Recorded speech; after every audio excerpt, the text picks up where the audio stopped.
ازاي تسمح لنفسك تقول الكلام ده في الوقت اللي اصبحت فيه المرأة مساوية للرجل وتقدر تستقل عنه وتنافسه كمان؟ كون المرأة تنافس الراجل ده وضع غير طبيعي.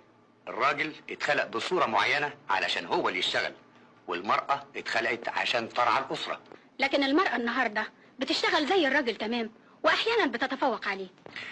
مع الأسف المرأة لا يمكن تطلع لمستوى الرجل. كان المفروض ان المرأة تتفوق على الرجل في حاجتين اتنين: شغل المطبخ وتفصيل الهدوم. مع ذلك احسن طباخين في العالم رجالة، واحسن مصممي ازياء برضه رجالة.